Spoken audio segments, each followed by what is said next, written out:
हाँ जी, इसी तरह से एक सवाल है कि एक बिंदु इस पर स्थित है तो उस बिंदु का बिंदु पथ क्या होगा। ठीक है, तो इस तरह के सवाल क्या सेकंड ग्रेड 2017 का सवाल है। बाकी मैं आपको भी बता दूं, ये चीज जो है ना, ये वर्त, प्रबल्य, दीर्घवर्त, अतिप्रबल्य, उस पर भी जब हम पढ़ेंगे तो आसानी से समझ आ जाएगी।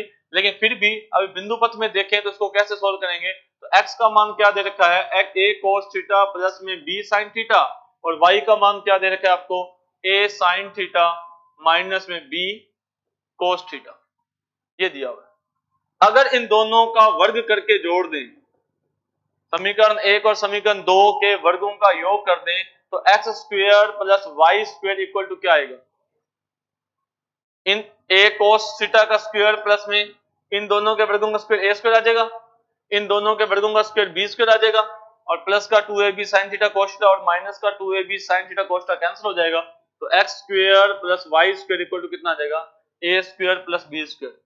किसकी इक्वेशन है ये, इन दोनों का वर्ग करके जोड़ दें, वर्ग करके जोड़ना है, कर दोगे, ये किसकी इक्वेशन है, हैं? नियामक वर्त किसकी इक्वेशन है। अरे क्यों उनको डराते हो, नियामक वर्त बोलकर, वर्त ही बोलो अभी तो, नियामक वर्त बोल देंगे जब समय आएगा तो, अभी मत बोलो, चल पहले घबराए बैठे हैं कईयों को तो ये क्यों सर, नहीं क्या, हाँ नियामक वर्त मत बोलो अभी ना, अभी वर्त बोलो। किसकी इक्वेशन है, वर्त की, x square plus y square equal to उसके त्रिज्या का स्क्वायर है, तो वर्त की समीकरण है। खैर ये बिंदु पथ के बारे में है। तो कुल मिलाकर मैं आपको ये बताऊं, बिंदु पथ तो अभी शुरू हुआ है और चलता रहेगा जब तक वर्त, प्रबल्य, दीर्घवर्त, अतिप्रबल्य आएगा तब तक बिंदु पथ चलता रहेगा। सिर्फ तरीका सीखना है कि बिंदु पथ का मतलब क्या है। तो बिंदु पथ का मतलब है एक ऐसा बिंदु है जो दी गई शर्तों के अनुसार गति करता है, फिर जो उसका पथ बनता है वो बिंदु पथ कहलाता है। अब दो तरह के क्वेश्चन हो सकते हैं, ज्योमेट्रिकली भी हो सकते हैं, पैरामीटर गिवन हो तो हो सकते हैं, या कोई कंडीशन गिवन हो तो हो सकते हैं। तीन तरह के क्वेश्चन होंगे। ज्योमेट्रिकली क्वेश्चन उसने क्या दिया, दिए गए बिंदु से समान दूरी पर रहने वाले बिंदु का बिंदु पथ क्या होता है जी, वर्त होता है। दिए गए दो बिंदुओं से समान दूरी पर रहने वाले बिंदु का बिंदु पथ क्या होता है, लंबसंधिभाजक होता है। ये ज्योमेट्रिकल क्वेश्चन है ना। फिर वो पैरामीटर वाले, x बराबर ये है जी, y बराबर ये है जी, बिंदु पथ क्या होगा। तो जो पैरामीटर दे रखा है थीटा, है ना, या फिर t, उसको आपने एलिमिनेट करना है। ठीक है, हमने दो तीन सवाल डिस्कस किए, आप थोड़ा थोड़ा सा पीछे जाओ, बीएससी फर्स्ट ईयर में जाओ, है ना, क्या होता था, याद है कुछ, बहुत कुछ होता था। नहीं क्या, समतल के केंद्र का बिंदु पथ, गोले के केंद्र का बिंदु पथ, 3D में क्या होता था भाई, किस किस का बिंदु पथ ज्ञात करते थे, हैं? सभी बिंदु पथ ज्ञात करते थे भाई, बहुत कुछ का, शंकु का समीकरण और क्या सब बिंदु पथ था। शंकु को स्पर्श करने वाले समतल के प्रतिशत बिंदु का बिंदु पथ, इतनी बड़ी बड़ी इक्वेशन कर लेते थे आप, सब बिंदु पथ ही था वो, है ना। बिंदु पथ का मतलब ये है कि भाई वो एक एक समतल है, एक शंकु टच कर रहा है, तो जितने भी टच करेंगे उन सबको अगर बनाएं तो जितने भी बिंदु बनेंगे उन सब बिंदु को इकट्ठा करें तो क्या बनेगा, समतल बनेगा या दूसरा शंकु बन जाएगा, विस्कम शंकु बन जाता था। ऐसे बहुत तो क्वेश्चन थे, गोले के बहुत सारी बातें होती थी। अब एक गोला है, उसको एक रेखा है, उसको टच कर रही है, उस रेखा को घुमा दीजिए, उसको घुमाएं तो क्या बनेगा, बहुत सारी बातें वहां थी भाई। बिंदु पथ तो कुछ भी नहीं पढ़ रहे, झूठ वाला, बीएससी फर्स्ट ईयर में पढ़ा है आपने, अच्छा खासा पढ़ा है 3D 2D में। तो भाई बिंदु पथ का मैथमेटिकली मीनिंग क्या होता है, वो सवाल कैसे करते थे, एक बिंदु मान लेते थे, जो शर्त दे रखी होती थी उसके हिसाब से समीकरण ज्ञात करते थे, फिर h और k की जगह पर x और y रख देते थे, या फिर x1 y1 की जगह पर x और y, ये तो है 2D की बात। 3D में अपने अल्फा बीटा गामा मानते थे। अल्फा बीटा गामा याद आ रहा है कुछ, माना था कभी, हाँ अल्फा बीटा गामा मानते थे, जो बिंदु पथ ज्ञात करते थे, है ना, और फिर उसका बिंदु पथ ज्ञात कर लेते, याद आ गया होगा अब तो, नहीं तो हाँ हाँ।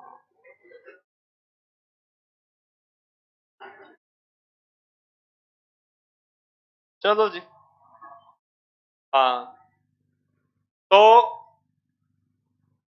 फिर उसके बाद पैरामीटर दे रखे हो तो पैरामीटर वाला आपको मैंने बता दिया, फिर इक्वेशन सॉल्व करनी तो वो बता दिया। बाकी बिंदु पथ खत्म नहीं हुआ, जिस तरह से हम आगे बढ़ते रहेंगे, वर्त में भी बिंदु पथ आएगा, दीर्घवर्त में भी आएगा, अतिप्रबल्य में भी आएगा, उसको आगे के हम जिक्र करते रहेंगे, सब में बिंदु पथ का जिक्र होगा। Next topic. स्ट्रेट लाइन, सरल रेखा। अब सरल रेखा भी एक बिंदु का बिंदु पथ ही है। किस बिंदु का? कि भी मान लो आपको दो बिंदु दे रखे हैं, दिए गए दो बिंदु, उन दो बिंदुओं को मिलाने वाली जो न्यूनतम वक्र है, दिए गए दो बिंदुओं को मिलाने वाला न्यूनतम वक्र जिसे दोनों दिशाओं में बढ़ाया जा सकता हो, उसे हम सरल रेखा कहते हैं। ठीक है, तो दिए गए दो बिंदुओं को मिलाने वाला न्यूनतम वक्र, न्यूनतम उसको डिस्टेंस से मिलाने वाला वक्र, ठीक है, जिसे दोनों तरफ से बढ़ाया जा सकता हो, ये इसकी एक एज ए डेफिनेशन है सरल रेखा की। तो सरल रेखा किसे कहते हैं भाई? ये तो उसकी डेफिनेशन होगी। सरल रेखा का समीकरण क्या होता है? व्यापक रूप जनरल इक्वेशन क्या होती है? सरल रेखा की समीकरण होती है a x plus b y plus c equal to 0। सरल रेखा की समीकरण या रेखा की समीकरण आगे हम बोलेंगे। रेखा की समीकरण क्या होती है? x और y में एक घातीय समीकरण होती है। x की घात भी एक, y की घात भी एक, ना x की घात 2 आनी चाहिए, ना y की, ना ही x और y गुणा में आना चाहिए। वो समीकरण एक रेखा के समीकरण को व्यक्त करती है। ठीक है, ऐसा क्यों करती है इसको हम वेरीफाई कर सकते हैं। देखें, अगर मान लीजिए एक रेखा के समीकरण है ax plus b y plus c equal to 0, हम इसको वेरीफाई कर रहे हैं। इस रेखा पर कोई पॉइंट है x1, y1, इसका मतलब ये पॉइंट रेखा के साथ इक्वेशन को सेटिस्फाइड करेगा। और मान लीजिए इस रेखा पर एक और दूसरा पॉइंट है x2, y2, तो ये भी इसको सेटिस्फाइड करेगा। ठीक है, अब हमने क्या किया, इन दोनों बिंदुओं को मिलाने वाले रेखाखंड के ऊपर एनी पॉइंट, आर्बिट्रेरी पॉइंट ले लिया लैम्डा अनुपात 1 वाला। तो मुझे ये बताइए कि अगर मैं इस पॉइंट्स के कोऑर्डिनेट लिखता हूं lambda x2 plus x1 upon में लैम्डा प्लस 1 और comma lambda y2 plus y1 upon lambda plus 1, ये कौन सा पॉइंट है? ये उन दोनों बिंदुओं x1 और y1 को मिलाने वाले रेखा के ऊपर एनी पॉइंट है। एनी पॉइंट क्यों? अगर लैम्डा पॉजिटिव है तो अंदर वाला है, अगर लैम्डा नेगेटिव है तो बाहर वाला है। Lambda is any real value. ठीक है, तो एनी पॉइंट हो गया। और मैं ये चेक करना चाहता हूं कि क्या ये पॉइंट इस इक्वेशन को सेटिस्फाइड करता है, क्या ax plus b y plus c equal to 0 को सेटिस्फाइड करता है। अगर ये पॉइंट इस इक्वेशन को सेटिस्फाइड कर गया तो इसका मतलब क्या हुआ कि वो जो इक्वेशन मैंने दे रखी है वो इक्वेशन किसको रिप्रेजेंट करेगी? फिर वो इक्वेशन किसके द्वारा सेटिस्फाइड है? उन दो बिंदुओं को मिलाने वाले लाइन के हर पॉइंट के द्वारा सेटिस्फाइड होगी। ठीक है, अगर ये वाला जो पॉइंट है वो इस इक्वेशन को सेटिस्फाइड कर गया तो फिर ये क्या प्रूफ होगा इससे?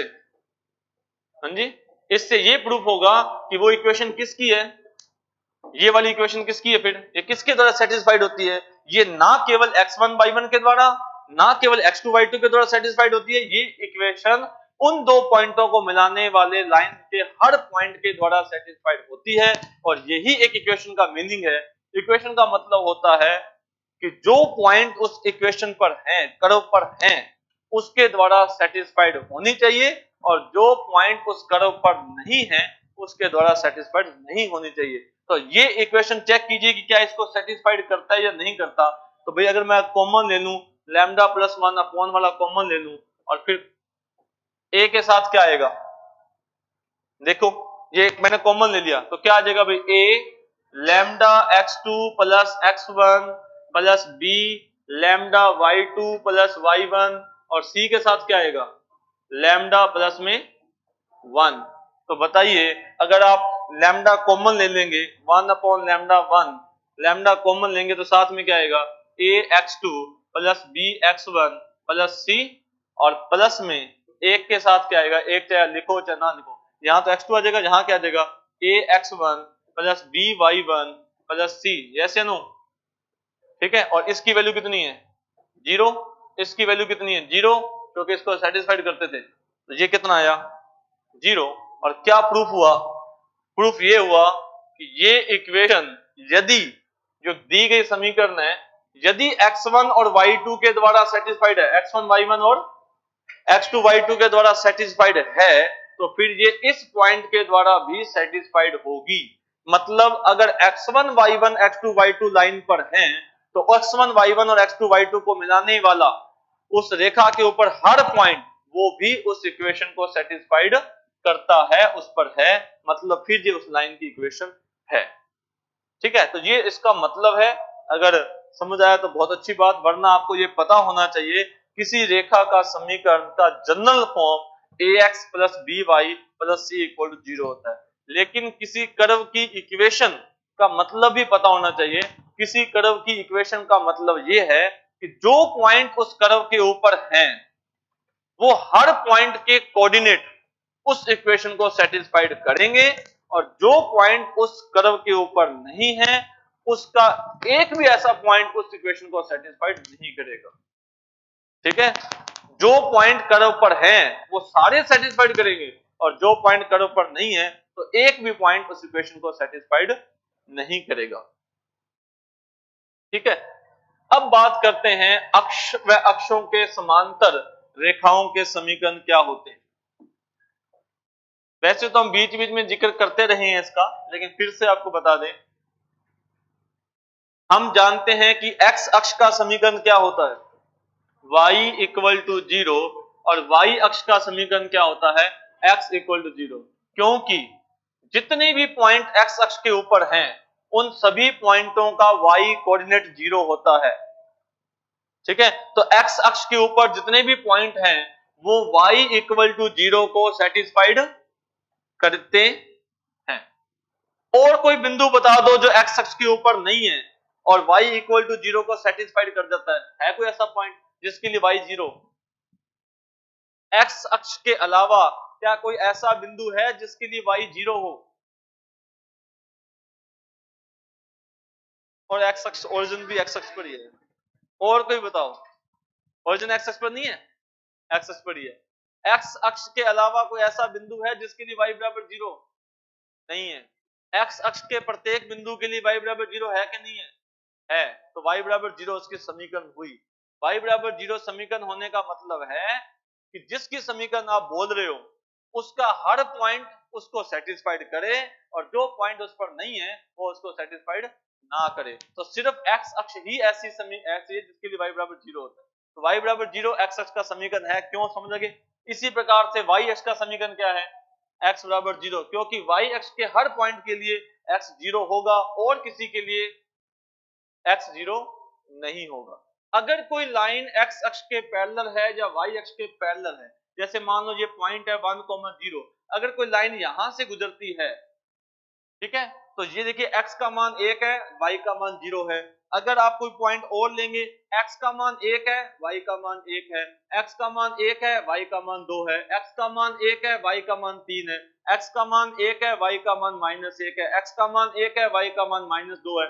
मतलब इस लाइन के सभी बिंदुओं के लिए x का मान कितना है, 1 है। x का मान फिक्स है 1, यानी कि इस इक्वेशन का, इस लाइन की इक्वेशन का मतलब क्या है, x इक्वल टू 1।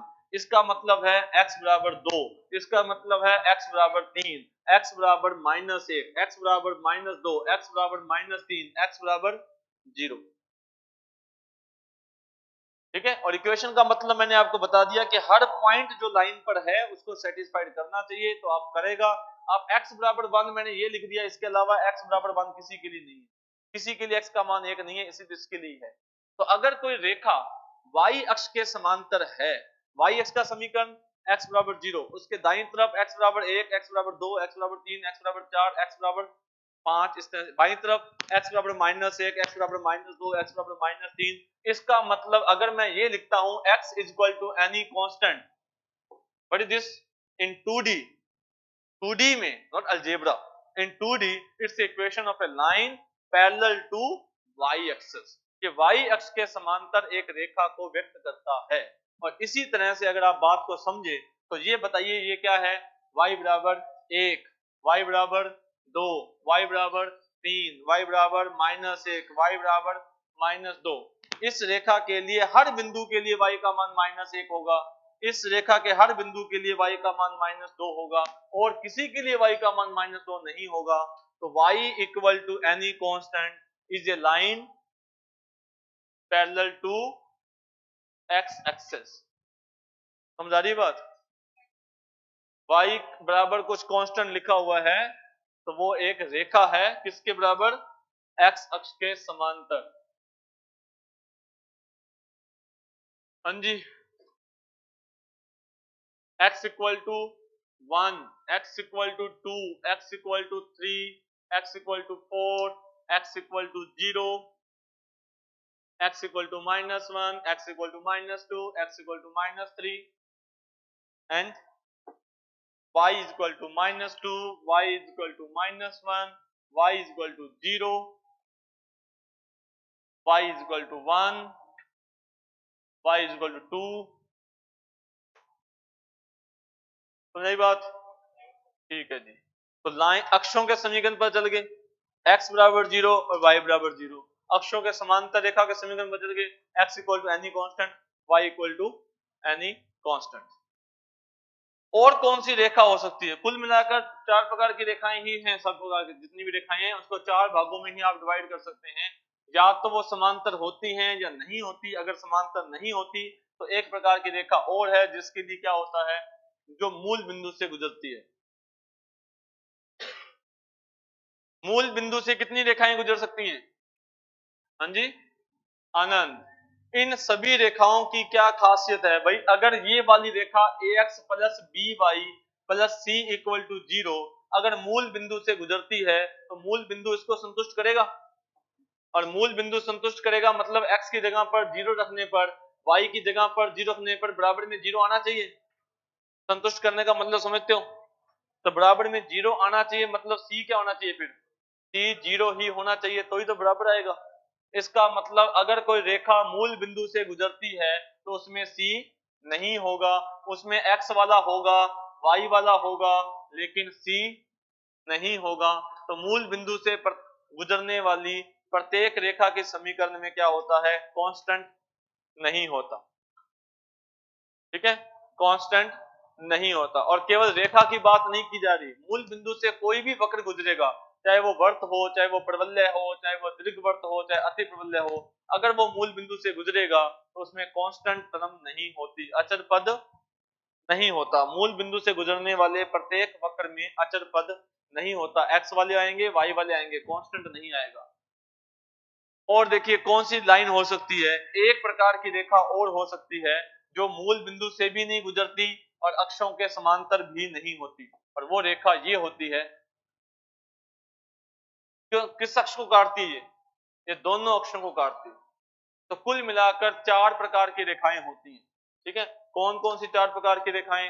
वो देखो, सबसे पहली या तो अक्ष या फिर अक्षों के समांतर।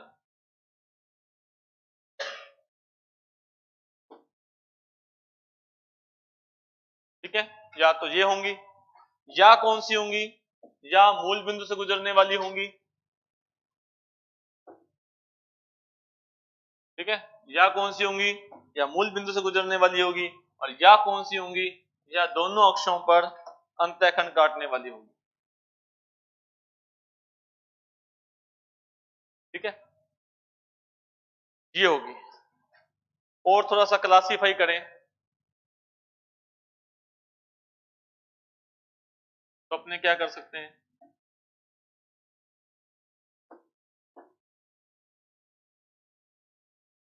ये कर सकते हैं कि भाई कोई रेखा ऐसे है, और कैसे कर सकते हैं, और ऐसे कर सकते हैं, या कोई रेखा आ जा भाई ऐसे। ठीक है, 4 प्रकार से रेखाएं। अब क्या होगा, जनरल इक्वेशन क्या बताई थी मैंने? जनरल इक्वेशन मैंने आपको बताई थी ax plus b y plus c equal to 0। अगर लाइन की इक्वेशन में a का मान 0 कर दें, इस लाइन की इक्वेशन में a का मान 0 हो जाए, लाइन में a नहीं है, तो समीकरण क्या बनेगी? y equal to any constant. Yes या नो? अगर ए जीरो है तो क्या बचा, बी वाई प्लस सी, तो वाई बराबर माइनस सी अपॉन बी। तो वाई बराबर कोई कांस्टेंट लिखा गया हो तो रेखा कौन सी होती है, किसके समांतर होती है, एक्स अक्ष के समांतर, ये वाली। इसके लिए क्या होगा, ए का मान जीरो, वाई बराबर 2, वाई बराबर 3, इसके लिए नहीं, इसके लिए, हाँ फर्स्ट के लिए कल लिख दिया, इसके लिए समझे बात को। अगर किसी रेखा के समीकरण में ए नहीं आता मतलब एक्स वाला पद नहीं है, वाई बराबर कुछ आता है, वाई बराबर 2, वाई बराबर 3, वाई बराबर 5, तो वो रेखा कौन सी होगी, एक्स अक्ष के समांतर। अगर बी का मान जीरो हो जाता है, उस रेखा के समीकरण में ये नहीं आता, वाई वाला टर्म नहीं आता, तो क्या आएगा, एक्स बराबर एनी कांस्टेंट आएगा, है ना। उस रेखा के समीकरण में अगर वाई वाला टर्म नहीं आता, एक्स बराबर एनी कांस्टेंट, एक्स बराबर 2, एक्स बराबर 3, तो रेखा कौन सी होगी, समांतर किसके, वाई अक्ष के समांतर होगी। अगर सी का मान जीरो हो जाता है तो ओरिजिन से गुजरेगी, और अगर ए भी जीरो नहीं है, बी भी जीरो नहीं है, सी भी जीरो नहीं है, कोई भी जीरो नहीं है, ए भी जीरो नहीं है, बी भी जीरो नहीं है, सी भी जीरो नहीं है, तो रेखा कौन सी होगी, दोनों अक्षों पर अंतःखंड काटने वाली होगी। तो चार प्रकार की रेखाएं होती हैं, एक्स अक्ष के समांतर या वाई अक्ष के समांतर, या मूल बिंदु से गुजरेगी, या फिर दोनों अक्षों को अंतःखंड काटेगी। और ये किस पर डिपेंड करता है, ये ए बी सी पर डिपेंड करता है। एक रेखा के समीकरण में कितने पैरामीटर होते हैं, एक रेखा के समीकरण ज्ञात करने के लिए कितने शर्तों की आवश्यकता है, कितने पैरामीटर होते हैं। एक त्रिभुज की रचना करने के लिए कितने पैरामीटर चाहिए होते हैं, बताओ। त्रिभुज की रचना करने के लिए कितने प्रतिबंधों का, स्वतंत्र प्रतिबंधों का होना आवश्यक है, 3। चतुर्भुज की रचना करने के लिए 5, तैयारी की है, रीड की है ना, 5 एग्जाम पूछा गया था। अब सवाल यहाँ और 5, 4 नहीं, 4 से नहीं होती, 5 प्रतिबंध चाहिए, स्वतंत्र प्रतिबंध। अब यहाँ पर बात हो रही है, एक रेखा के समीकरण ज्ञात करने के लिए कितने स्वतंत्र समीकरणों की, स्वतंत्र प्रतिबंधों की आवश्यकता होती है, डिपेंडेंट कितनी कंडीशन गिवन होनी चाहिए आपको, हाँ जी, एक से। और एक पर्टिकुलर केस की बात नहीं हो रही है, किसी भी रेखा के समीकरण ज्ञात करने के लिए पर्टिकुलर तो वर्ग बनाना है तो भुजा ही बहुत है यार, 5 की क्या जरूरत है, वर्ग बन जाएगा, चतुर्भुज है वो भी एक, है ना, वर्ग दे दो, भुजा दे दो, वर्ग बन जाएगा, वो पर्टिकुलर केस हो गया। नहीं, चतुर्भुज में, त्रिभुज में 3 की कहां जरूरत है, समबाहु त्रिभुज की भुजा दे दो, समबाहु त्रिभुज बन जाएगा, अरे वो समबाहु बनेगा, सारे त्रिभुज त्रिभुज बना लोगे आप। तो कोई भी रेखा के समीकरण ज्ञात करने के लिए कितने प्रतिबंध चाहिए होते हैं, कितने, 2 या 3, 2, 3 नहीं, 2, याद करो कुछ, ये सी को उधर ले जाकर भाग देते थे, सी को दाईं तरफ ले जाकर भाग दे दीजिए, एक्स के साथ क्या लिखा हुआ है, ए अपॉन सी, माइनस का बोलो प्लस का बोलो, वाई के साथ क्या लिखा हुआ है, बी अपॉन सी, 2 ही पैरामीटर है भाई, 3 का है, 2 ही पैरामीटर है, 2 ही प्रतिबंध चाहिए होते हैं रेखा के समीकरण ज्ञात करने के लिए, 3 नहीं चाहिए, 2 से काम चल जाता है। ठीक है जी। अब मैंने आपको क्या बताया कि रेखा को हम इस तरह से पढ़ सकते हैं कि रेखा की समीकरण होती है ax plus by plus c equal 0। पहले तो मैंने आपको बताया कि लीनियर इक्वेशन क्यों होती है, वो मैंने बताया, सेटिस्फाइड करती है उसको, तो होती है। अच्छा, लीनियर इक्वेशन होती है तो a b c के अंदर अगर a का मान 0 आ गया, ये है ही नहीं, a 0 है, तो क्या होगा, y बराबर कांस्टेंट, y बराबर कांस्टेंट कौन सी रेखा होती है, y बराबर कांस्टेंट रेखा कौन सी होती है, किसके समांतर होती है भी, एक्स अक्ष के समांतर रेखा होती है। अगर मान लो उसमें बी नहीं है, एक्स बराबर कुछ दिया हुआ है, तो एक्स बराबर कुछ लिखा हुआ, तो रेखा कौन सी होती है, वाई अक्ष के समांतर होती है। मान लो उसमें सी 0 है, सी नहीं दी रेखा, तो रेखा कौन सी होगी, मूल बिंदु से गुजरेगी। और मान लो कोई 0 नहीं है, एक्स वाला भी आ रहा है, वाई वाला भी आ रहा है, कांस्टेंट भी आ रहा है, तो फिर वो रेखा ना तो मूल बिंदु से गुजरेगी, ना ही समांतर होगी, यानी हम यूं कह सकते हैं दोनों अक्षों को काटेगी। तो 4 प्रकार की ही रेखाएं होती हैं, या तो एक्स अक्ष के समांतर, या वाई अक्ष के समांतर, या मूल बिंदु से गुजरेगी, या दोनों अक्षों पर अंतःखंड काटेगी। ठीक है, ये 4 प्रकार की रेखाएं होती हैं। हाँ जी, कितना अच्छा सवाल है, सेकंड ग्रेड 2014 में पूछा गया है, पेज नंबर 51 पर। ये पेज नंबर 51 तो क्या होगा, तीसरा सवाल है, एग्जाम का सवाल है। क्या सवाल है, इस रेखा के द्वारा y अक्ष के समांतर रेखा को व्यक्त करती है यदि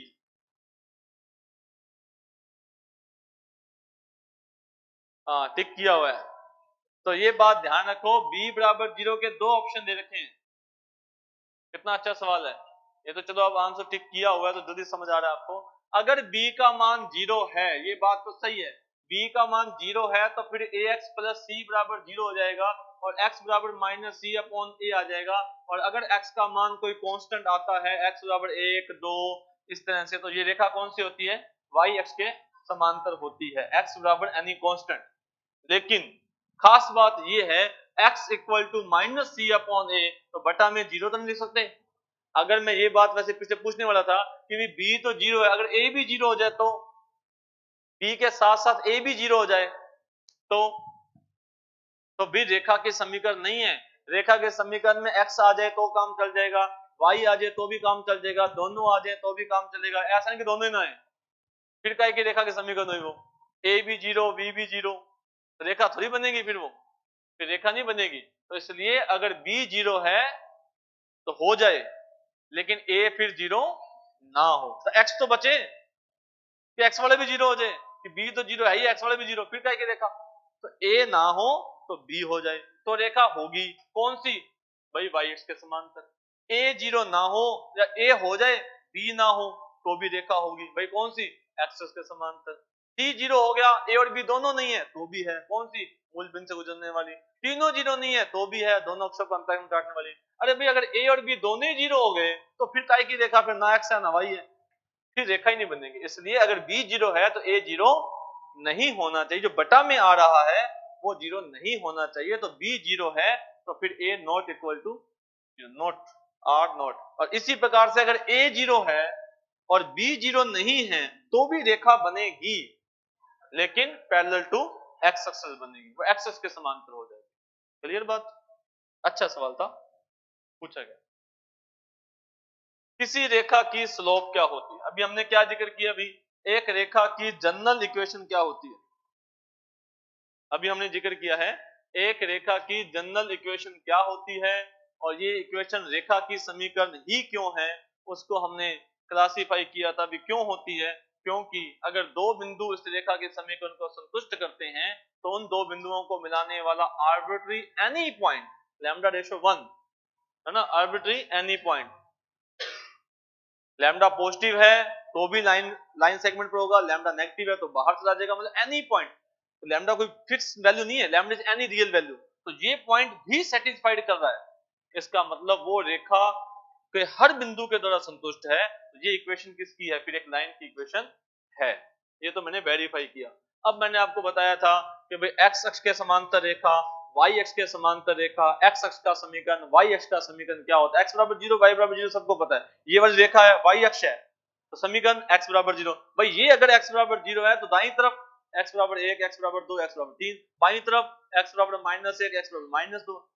ये वाली जो x अक्ष है ये y बराबर 0 है, तो नीचे y बराबर -2, y बराबर -1, ऊपर y बराबर 0, ऊपर y बराबर 1, y बराबर 2, उस तरह से। ठीक है, अक्षों के समांतर रेखाओं के समीकरण। और फिर मूल बिंदु से गुजरती है तो मूल बिंदु से गुजरने वाला चाहे कोई भी वक्र हो, चाहे ना केवल रेखा, कोई वक्र हो, वर्त हो, प्रवलय हो, दीर्घवृत्त हो, अति प्रवलय हो, उसमें अचर पद नहीं होगा, कांस्टेंट टर्म नहीं आएगी, सिर्फ x वाले और y वाले ही होते हैं, क्योंकि ओरिजिन से सेटिस्फाइड होते हैं। फिर उसके बाद मैंने आपको बताया था कि जनरल इक्वेशन में अगर ax plus by plus c equal to 0 है, a नहीं है मतलब x वाला पद नहीं है, y इक्वल टू कांस्टेंट है, line is parallel to x axis, b नहीं है मतलब y वाला पद नहीं है, x equal to any constant यानी line parallel to x y axis. अगर c नहीं है, x और y ही दोनों हैं तो पासिंग थ्रू ओरिजिन। और अगर a b c तीनों ही आ रहे हैं, कोई जीरो नहीं है, तो लाइन ना तो पैरेलल होगी ना ही ओरिजिन से पास करेगी, वो कहीं ना कहीं दोनों अक्षों को काट कर निकल रही होगी, वो एक्स अक्ष को भी काटेगी और वाई अक्ष को भी काटेगी। ये सवाल, किसी रेखा की प्रवणता, ढाल, स्लोप, बहुत इंपॉर्टेंट है।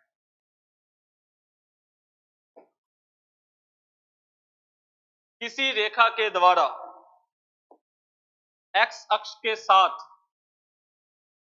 एक्स अक्ष की धनात्मक दिशा के साथ बनाया गया कोण अगर थीटा है तो उसकी जो टेन थीटा की वैल्यू है वो उस लाइन की स्लोप कहलाती है, प्रवणता कहलाती है, जिसे सामान्यतः एम के द्वारा व्यक्त किया जाता है, एम से लिखा जाता है। किसी लाइन की स्लोप एक्चुअली ज्योमेट्रिकल मीनिंग क्या है कि भाई हमने अभी जस्ट क्या पढ़ा था कि भाई ये रेखाएं मूल बिंदु से गुजरती, जैसे हमने ये पढ़ा था ये। तो फिर इसमें फर्क क्या है? लेकिन हम देखें तो रेखाएं तो अलग है, मूल बिंदु से गुजरने वाली अलग है।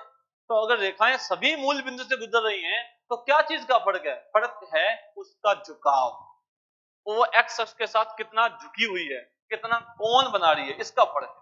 वरना सारी रेखाएं मूल बिंदु से गुजरती है, लेकिन हर रेखा अलग अलग है, तो हर रेखा की इक्वेशन अलग अलग है। ठीक है, तो दूसरी इंपॉर्टेंट चीज जो जहां हम पढ़ते हैं कि वो एक्स अक्ष के साथ कितनी इंक्लाइंड है, कितनी झुकी हुई है कोई भी रेखा, तो वो मेजरमेंट, उसका मैथमेटिकल मेजरमेंट क्या कहलाता है? उस रेखा की प्रवणता कहलाती है। तो हम उसके लिए क्या करते हैं भी, जिससे हर रेखा की यूनिकनेस, उसकी प्रवणता आ जाए, किसी एक रेखा की दो प्रवणताएं ना आए, तो हम क्या कहते हैं भी उसका एंगल देखो, एक्स अक्ष के साथ कितना एंगल है, पॉजिटिव एक्स एक्सिस के साथ, धनात्मक एक्स एक्सिस के साथ और एंटी क्लॉकवाइज। तो वो जो एंगल बनाती है उसकी जो टेन थीटा की वैल्यू होगी वो उसकी स्लोप कहलाती है। अब किसी भी परिस्थिति में किसी एक रेखा की दो स्लोप नहीं हो सकती। मान लो जो एंगल बनाती है उसकी टेन थीटा की वैल्यू आप फाइंड करोगे तो दो वैल्यू थोड़ी आ जाएंगी। एक रेखा की स्लोप यूनिक होती है, उसकी पहचान है कि वो कितना झुकी हुई है, लेकिन एक ही स्लोप वाली अनंत रेखाएं हो सकती है। एक व्यक्ति का एक ही नाम होता है, लेकिन एक ही नाम वाले बहुत सारे व्यक्ति हो सकते ना, कि उस रेखा का झुकाव फिक्स है कि भाई ये 30 डिग्री कोण बनाती है, 10 थीसिस का झुकाव है। अब ऐसा तो नहीं कि उसकी दो झुकाव हो जाएंगे, तो हमने पॉजिटिव एक्स एक्सिस के साथ एंटी क्लॉकवाइज, तो दो कोण तो आएंगे नहीं, इधर भी नाप लिया उधर भी नाप लिया, फिर तो प्रवणता थोड़ी नाप लो, आप कोण नाप रहे हो, कोण नाप लो, क्या दिक्कत है?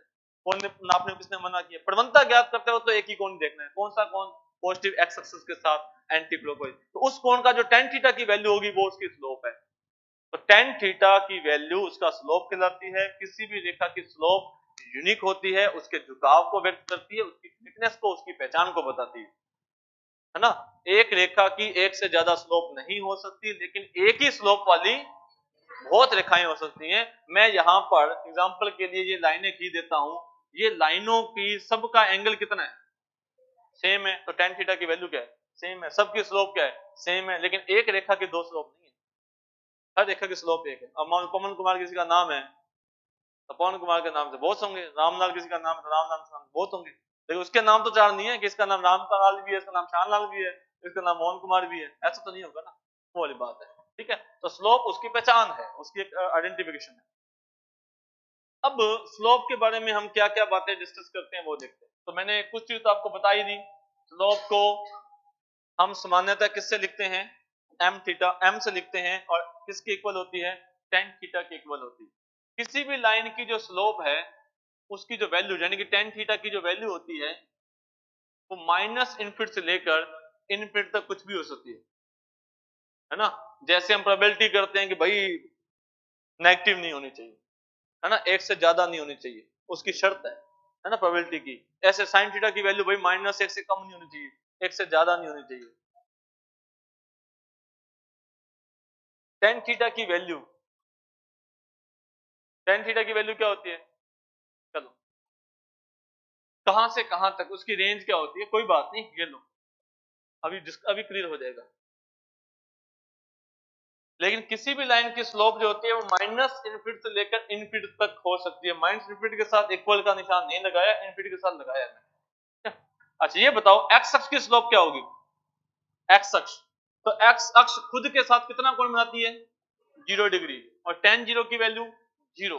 तो एक्स अक्ष का जो प्रवणता है वो होती है 0, और y अक्ष एक्स अक्ष के साथ कितना कोण बनाती है? 90 डिग्री। तो y अक्ष की प्रवणता कितनी है? या तो अनंत या फिर अनडिफाइंड, जो भी वर्ड आप यूज करते हैं, क्योंकि infinity is also undefined, infinity भी अनडिफाइंड ही है। ठीक है, तो y अक्ष की प्रवणता अनंत है, तो किसी रेखा की प्रवणता अनंत हो सकती है? जी हाँ, किसकी? वाई अक्ष की। तो क्या निशान लगाया मैंने? इक्वल। किसी रेखा की प्रवणता अनंत हो सकती है। अनंत मैं फिर बता दूं, अनडिफाइंड कहता है तो आई एम सेटिस्फाइड कि अनडिफाइंड बोलो आप, लेकिन infinity is also undefined. Infinity खुद अनडिफाइंड होता है, इनफिनिटी को डिफाइंड नहीं है रियल नंबर के अंदर, इनफिनिटी डिफाइंड नहीं है, इनफिनिटी इज आल्सो अनडिफाइंड। तो मैं कहता हूं किसी रेखा की प्रवणता अनंत होती है, किसकी? वाई अक्ष की प्रवणता। एक्स अक्ष की प्रवणता क्या होती है? 0 होती है। ठीक है, समांतर रेखाओं की प्रवणताएं समान होती हैं। अगर दो रेखाएं समांतर हैं तो उनकी प्रवणताएं समान होती हैं। क्यों होती हैं हम आगे पढ़ते हैं, लेकिन आप जानते तो होती है ना, समांतर रेखाओं की प्रवणताएं समान होती हैं। अभी मैंने एग्जांपल देकर भी बताया था, सभी का कोण समान है तो प्रवणताएं समान हैं। समांतर रेखाओं की प्रवणताएं समान होती हैं। और लंबवत रेखाओं की प्रवणताओं के बारे में क्या पता आपको? लंबवत रेखाओं की प्रवणताओं का गुणनफल कितना होता है? -1। आगे पढ़ेंगे हम। लंबवत रेखाओं की प्रवणताओं का गुणनफल -1 होता है। अक्षों से समान कोण बनाने वाली, अक्षों से समान कोण बनाने वाली रेखा की प्रवणताएं कितनी होती हैं? अक्षों से समान कोण बनाने वाली, हाँ जी बताओ जी। +-1। अक्षों से समान कोण बनाने वाली। भाई समान कोण का मतलब समझते हो कि कोई रेखा अक्षों के साथ समान कोण बना रही है, इसका मतलब वो एक्स अक्ष के साथ भी 45 डिग्री का कोण बना रही है और वाई अक्ष के साथ भी 45 डिग्री कोण बना रही है, समान कोण। तो प्रवणता कितनी हुई? tan 45 का मान 1। लेकिन केवल 45 डिग्री कोण वाली नहीं, एक रेखा और भी होती है। जैसे मान लो मैं आपसे ये कहता हूं कि ये रेखा अक्षों के साथ समान कोण बनाती है, यस या नो? तो इसकी प्रवणता कितनी है? tan 45। tan 45 का मान कितना होता है? 1। अगर मैं आपसे कहता हूं कि ये वाली जो दूसरी रेखा है ये भी अक्षों के साथ समान कोण बनाती है, 45 और 45, सही है या गलत है? सही है, अक्षों के साथ तो ये भी बराबर कोण बना रही है, 45 और 45, लेकिन मुझे प्रवणता चाहिए। तो प्रवणता के लिए ये वाला कोण चाहिए एक्स अक्ष की धनात्मक दिशा के साथ, और एक्स अक्ष की धनात्मक दिशा के साथ ये कोण कितना है? 135 डिग्री। और tan 135 का मान कितना होता है? -1। अक्षों के साथ बराबर कोण बनाने वाली रेखाओं की प्रवणताएं +1 और -1 होती है। कल हम दोबारा रिपीट करेंगे। एंड लास्ट बात, दो बिंदुओं से गुजरने वाली रेखा की प्रवणता y2 - y1 अपॉन में x2 - x1 होती है। दो बिंदुओं से गुजरने वाली रेखा की प्रवणता y2 - y1 अपॉन में x2 - x1 होती है। तो प्रवणता की क्या क्या विशेषताएं हैं? सबसे पहले प्रवणता की विशेषता ये है जो उसकी डेफिनेशन है। क्या प्रवणता की विशेषता है? कि किसी रेखा के द्वारा x अक्ष की धनात्मक दिशा के साथ बनाया गया कोण अगर tan थीटा है तो tan थीटा का मान उस रेखा की प्रवणता कहलाता है, जिसे सामान्यतः m के द्वारा व्यक्त किया जाता है। और किसी भी रेखा की प्रवणता यूनिक होती है, लेकिन एक ही प्रवणता वाली अनंत रेखाएं हो सकती हैं। प्रत्येक रेखा की प्रवणता यूनिक होती है, लेकिन एक ही प्रवणता वाली अनंत रेखाएं हो सकती हैं।